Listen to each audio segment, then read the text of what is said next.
할렐루야. 미성대학교 채플 시간에 나오신 우리 모든 우리 AU 학우 여러분 모두 환영하고 축복합니다.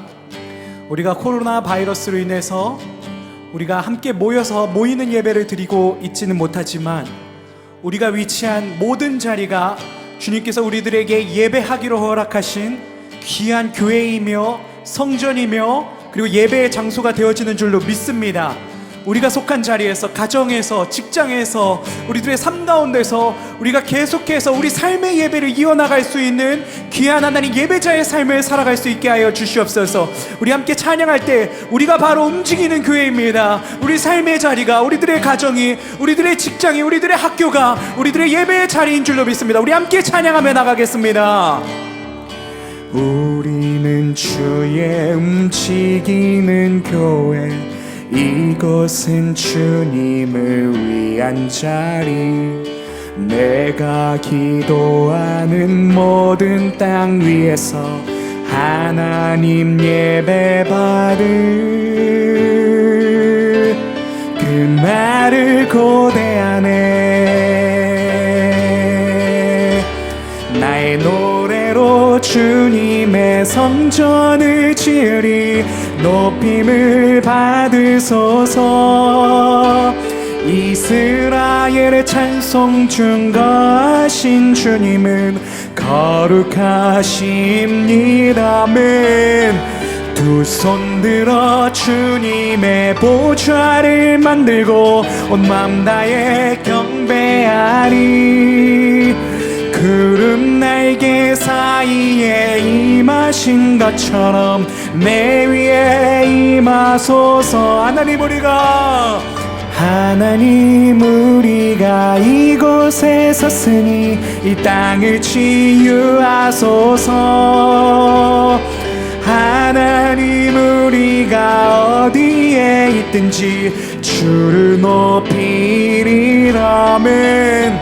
열방들아 주님을 송축할지어다. 그 발 아래 입맞추라. 영원한 통치자 주 예수 그리스도, 그는 위대하신 왕. 찬양 찬양. 우리는 주의 움직이는 교회, 이곳은 주님을 위한 자리, 내가 기도하는 모든 땅 위에서 하나님 예배받을 그날을 고대하네. 나의 노래로 주님의 성전을 지으리, 높임을 받으소서.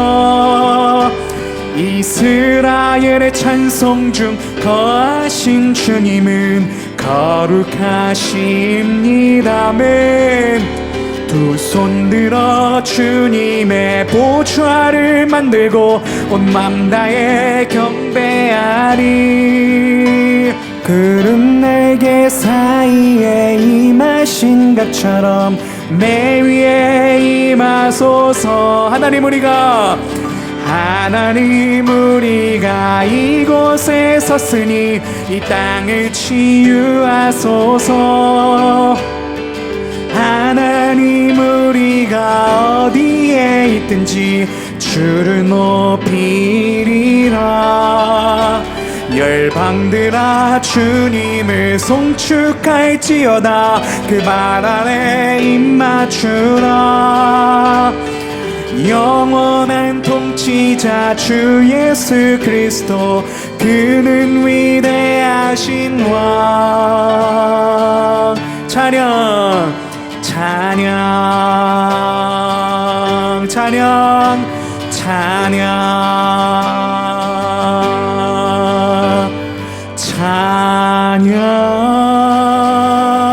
찬양. 아멘. 주님의 이름을 찬양합니다. 주여, 우리들 예배자 삼으셔서 주님 한 분만 더욱더 바라보게 하여 주시옵고, 하나님, 우리들이 정말 하나님 이 어려운 시기에, 이 어둡고 하나님 암흑과 같은 시기에 주님을 빛으로 바라보면서, 빛으로 오신 예수 그리스도 우리의 소망 되신 주님을 바라보면서 끝까지 참고 인내하며 주님께서 하나님 잘했다 칭하시는 그 자리에 서는 우리 하나님 모든 예배자들이 되도록, 우리 모든 AU 미성대학교 학우들이 되도록 아버지 역사 인도하여 주시옵소서. 아버지, 우리들을 붙들어 주시옵소서. 주여, 우리 손을 붙들어 주시옵소서. 주님 한 번만 더욱더 바라보며 살아갈 수 있게 하여 주시옵소서. 아버지, 붙들어 주시옵소서.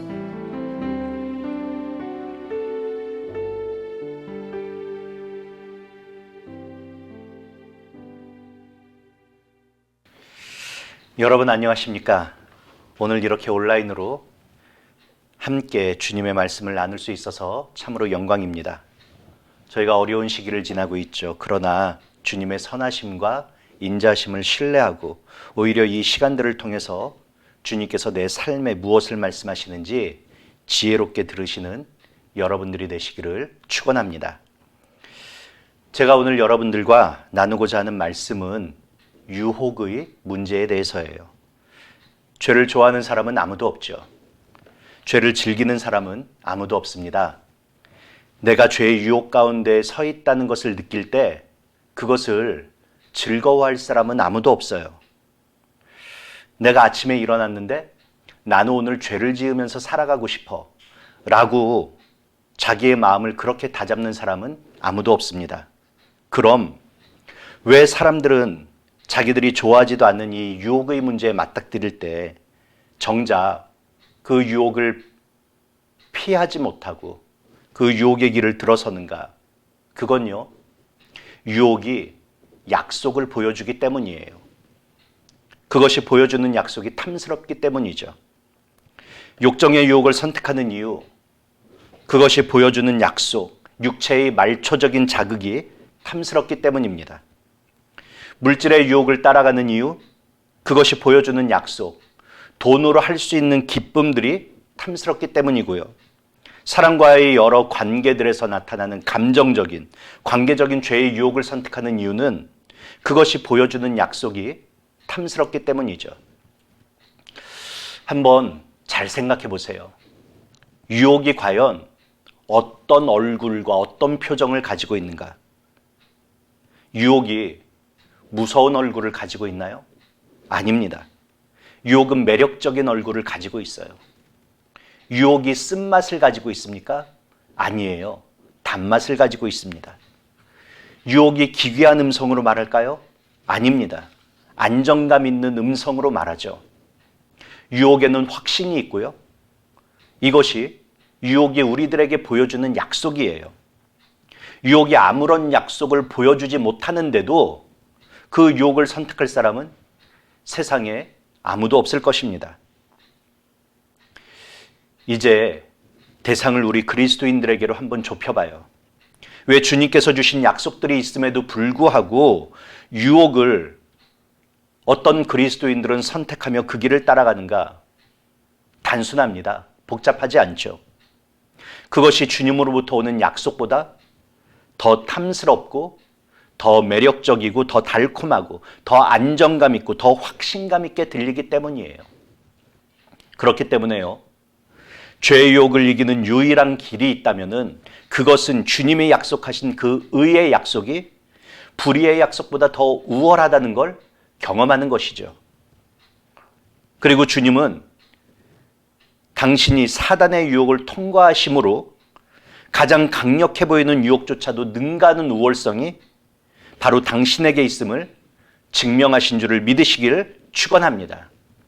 이게 마태복음 4장 3절에서 11절, 이 시간 하나님의 말씀이 의미하는 바예요. 오늘 본문의 말씀을 한번 보시겠습니다. 여기 보면은 떡으로 대표되는 물질적 삶의 문제에 대해서 사단의 약속과 주님의 약속이 어떻게 다른가? 마태복음 4장 2절, 줄이신지라. 허기짐 가운데 있는 예수님께 3절에 보니까 떡이 되게 하라. 사단은 떡에 초점 맞추도록 유혹하죠. 지금 눈에 보이는 건 돌이에요.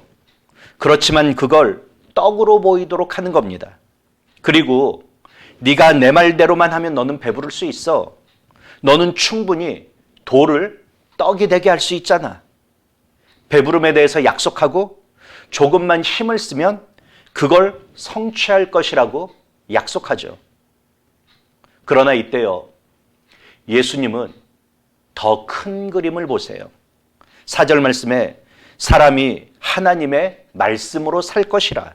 지금 당장은 육체의 배고픔을 채우는 게 중요하긴 하지만요, 그러나 본질적으로 인간은요, 육체만을 위해서 사는 존재가 아닙니다. 인간의 본질은 육으로 구성되어 있지 않고 육과 영과 혼으로 되어 있죠. 그렇기 때문에요, 삶의 배고픔을 채운다고 할 때 그것은 육체만을 채우는 삶이 아니라 육과 영과 혼을 채우는 삶을 살아야 하는 거예요. 사람이 하나님의 말씀으로 살 것이라. 사단의 약속은 육체에 대한 약속에 한정되어 있었지만 예수님의 약속은 진정한 삶, 육, 영, 혼 모두가 살 길을 약속하시죠. 내 육체를 위해서 필요한 게 아니라 내 삶을 위해서 필요한 것에 주님의 약속이 있습니다. 이렇게 유혹의 약속보다 당신의 약속이 우월함을 증명하셨어요. 유혹이 약속하는 것은요, 당장 보기에는 지금 시급해 보일지 몰라도 잠시만 생각해 보면은 그것은 단기적이고 부분적인 거예요. 그렇게 유혹의 약속을 따라가면 늘 순간적이고 단편적인 것, 부분적인 것, 찰나적인 것에 집착하게 됩니다. 유혹은 이것만을 약속하기 때문이에요. 그러나 본질적으로 인간에게요, 사람이라는 존재에게 필요한 것은 장기적이고 전체적인 것입니다. 떡은 유한하죠. 부분적인 유익을 주나 하나님의 약속은 영원하고 온전한 유익을 주는 줄을 믿으시길 축원합니다. 주님의 약속은 유혹의 약속보다 더 크다는 것을 믿으시기를 축원합니다. 꼭대기에서 떨어지는 것으로 대표되는 안전한 삶, 삶의 안전성의 문제에 대해서도 마찬가지였어요. 6절의 말씀 한번 잘 묵상해 보세요. 지금 사단이 말하고 있는 건요, 떨어져도 다치지 않고 피 흘리지 않는 삶, 삶이 곤두박질 칠 때 네가 과연 안전할 수 있느냐? 하나님이 그렇게 정말 보호하실 것이라고 믿느냐? 하나님 아닌 다른 대안을 생각해 보는 것이 낫지 않겠느냐? 유혹하는 거예요. 유혹은요, 삶의 긴장감을 증폭시켜요. 걱정을 증폭시키죠. 그래서 믿음의 삶을 의심하게 만듭니다. 하나님이 정말 그럴까? 하나님이 정말 도와주실까? 하나님이 정말 붙잡아 주실까? 하나님이 정말 발목조차도 상하지 않게 나를 지켜주실까? 믿음은 아무것도 보장해 줄 수 없다고. 하나님을 믿을 때 삶이 안전한 것이 아니라 하나님을 의심할 때야 비로소 삶은 안전한 것이라고 불신을 통한 안전을 사단이 약속하죠. 유혹이 약속합니다. 이게 유혹이 보여주는 약속이에요. 그러나 주님의 약속은 의심의 깊이보다 더 확실한 줄을 믿으시길 축원합니다. 7절의 말씀을 보세요. 주 너의 하나님을 시험하지 말라. 뭐죠? 여러분들은 혹시 이 말이 어떤 뉘앙스로 들리십니까? 야, 이 바보야, 잔소리하지 마라. 그 문제는 네가 어떻게 난리치든지 이미 끝난 문제야. 이거예요. 너는 안전한 삶을 하나님이 보장하지 못할 거다. 다른 대안을 찾아봐라. 하나님만 믿다가 내 삶은 한순간에 치명상을 입게 될 거야. 이렇게 소리치지만 그건 의심하거나 시험해 볼 이유조차 없는 거야. 라고 말씀하시는 거죠. 여러분, 유혹의 약속은 나의 능력에 집중하게 만들어요. 믿음을 의심하게 만들어서 내 능력으로 내 삶을 안전하게 만들 때 그 삶이 가장 안전한 삶이 될 것이라고 약속합니다. 내 힘, 내 능력에 대해서 약속해요. 그러나 인간이 가장 안전할 때는 주님의 능력 아래 있을 때인 줄을 믿으시길 축원합니다. 주님의 힘을 의지할 때죠. 이건 이미 끝난 얘기예요. 잔소리할 얘기가 아닙니다. 내 힘, 내 능력이 내 삶에 약간 도움이 될 수는 있을지 모르겠어요. 그러나 인생을 만드신 하나님에 비하면 내 힘이란 것은 아무것도 아닙니다. 인생을 주도하시는 하나님에 비하면은 내 능력이라는 것은 아무것도 아니죠. 주님의 약속은 유혹의 약속보다 더 확실하며 더 능력 있는 줄을 믿으시기를 주님의 이름으로 축원합니다. 마지막으로 9절의 말씀. 이 모든 것을 내게 주리라. 이것으로 대표되는 영광의 문제, 행복의 문제. 이건 역시도 마찬가지예요. 유혹은 내게 엎드려 경배할 때, 유혹의 길에 순종할 때 모든 것을 얻는 삶의 영광, 그 영광으로부터 나오는 삶의 행복감, 이것을 누리게 될 것이라고 약속하죠. 그러나 그렇지 않습니다. 10절을 보세요. 주 너의 하나님을 경배하고 다만 그를 섬기라. 인간은 영광을 얻을 때 행복한 것이 아니라 영광을 돌릴 때 행복합니다. 얻기 위해서 유혹에 무릎 꿇을 때가 아니라 드리기 위해서 주님 앞에 무릎 꿇을 때 행복하죠. 모든 것을 내 것으로 만들기 위해서 삶을 살 때가 아니라 모든 것을 주님께 드리기 위해서 삶을 살 때 인간은 행복을 누리고 생명력 있게 살게 되고 영생 복락을 누릴 수 있게 됩니다. 유혹이 약속하는 영광보다 주님이 약속하시는 영광이 더 찬란한 줄을 믿으시길 축원합니다. 죄의 유혹이 약속하는 행복감보다 주님이 약속하시는 행복이 더 본질적인 줄을 믿으시길 축원합니다. 죄의 유혹이 약속하는 소유보다 주님이 약속하시는 소유가 더 영원한 줄을 믿으시길 축원합니다. 말씀을 정리하도록 할게요. 유혹에 아무런 약속이 없는 것은 아니에요. 거기에는 성취가 있고 배부름이 있고 안정감이 있고 소유가 있고 영광이 있고 행복이 있죠. 그러나 유혹의 약속은 그것이 아무리 화려해 보인다고 할지라도 잠시를 뛰어넘지 못합니다. 잠시의 기쁨, 잠시의 행복, 잠시의 소유, 잠시의 쾌락, 잠시의 성취, 이게 유혹이 약속할 수 있는 최선의 것들이에요. 그런데 유혹은 자신이 잠시라는 것을 숨기고 우리들에게 다가오죠. 이 유혹의 기만에 속아서는 안 될 것입니다. 유혹 앞에서 주님의 약속을 바라보세요. 주님의 약속에는 더 큰 성취가 있습니다. 더 풍족한 배부름이 있습니다. 더 확실한 안정감이 있고 더 건강한 소유가 있고 더 찬란한 영광이 있고 더 영원한 행복이 있어요. 유혹을 피하고 탈출하라고 더 나은 약속, 더 우월한 약속, 더 영원한 약속을 주셨음을 믿으시기를 주님의 이름으로 축원합니다.